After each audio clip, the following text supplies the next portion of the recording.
Hello everyone. I would like to show you a couple of things that I have done with our storyboard that. Most of all because it has taken me a while to figure it out. And so first I'm going to show you one that I'm not happy with, so I did it again, but it's a presentation. And it's very short, so I'll just show you what I did.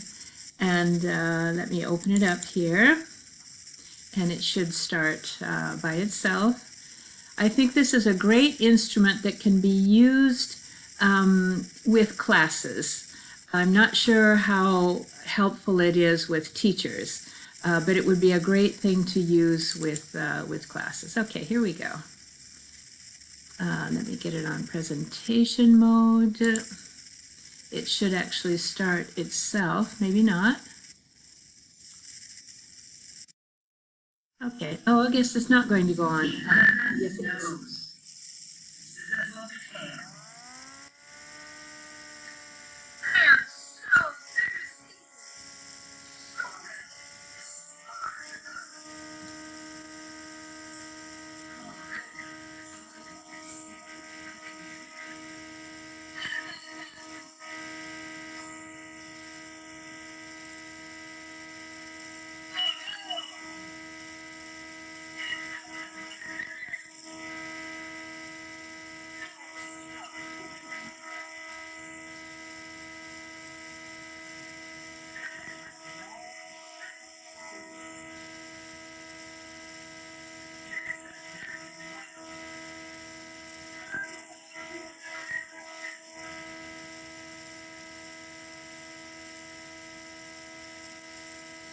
Okay, the nice thing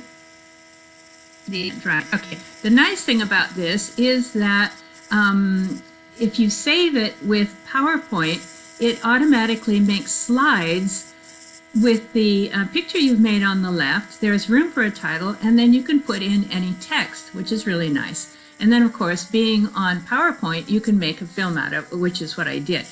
However, the images for animals are very limited, and I was not at all happy with them. So I tried something else, which is a little better. I also simplified the text so it could actually be used on a smartboard, for example, as a book.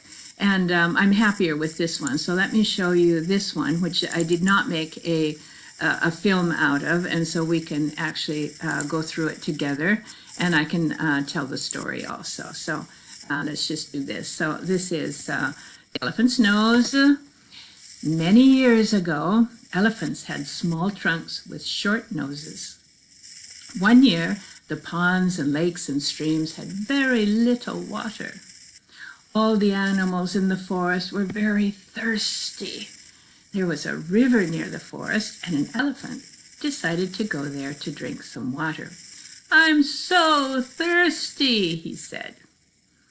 There lived a bright green crocodile in the river. When he saw the elephant, he cried, "Go away, this is my river." "Do you see any other animals in the picture?" "That's right, there's a frog." "What color is the frog?"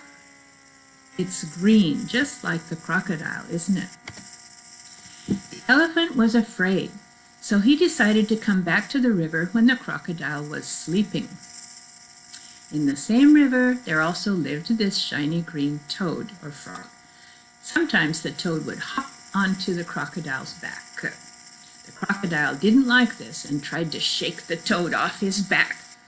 "Ha ha ha," the toad would laugh. One day, the crocodile was sleeping. See him sleeping there? We use lots of Z's to show that he's sleeping. And the elephant went to the river silently to drink some water. But the toad jumped onto the crocodile's back. The crocodile was irritated, and he noticed the elephant. "Don't drink from my river," he cried. "Oh no," called the elephant. "Get out of my river," said the crocodile, and there's the toad on his back.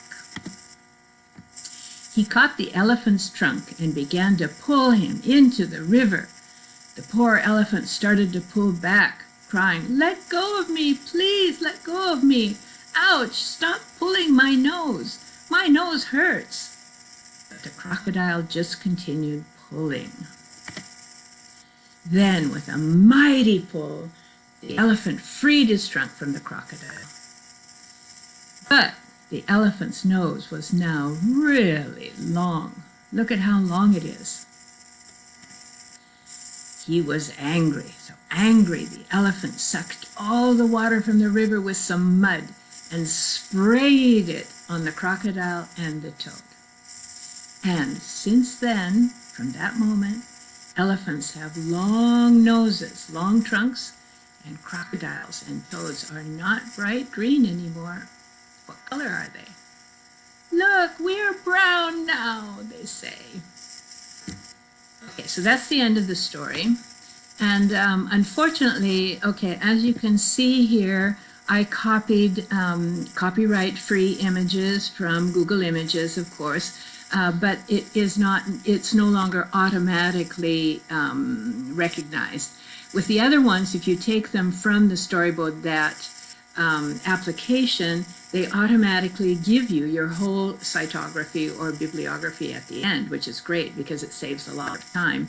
And it's also, when you get Google Images, it's also very difficult sometimes to find exactly where they come from. So this is nice. I think that if you look at this, you can download any sort of a picture. It would be great in classes, especially with group work, because the kids themselves could make pictures, they could make their scenery, they could draw animals in different positions, and then all you have to do is take a picture and you can upload it to StorybookThat.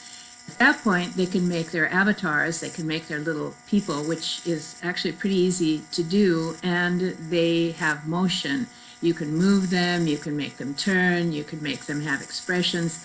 And so I think it would be a very nice application. As far as using in this way, it would probably work, as I've seen with some of the people taking the course, with people, but not very well with elephants, with animals. Okay, I hope this has been interesting and useful for you, and I will talk to you again another time. Bye-bye.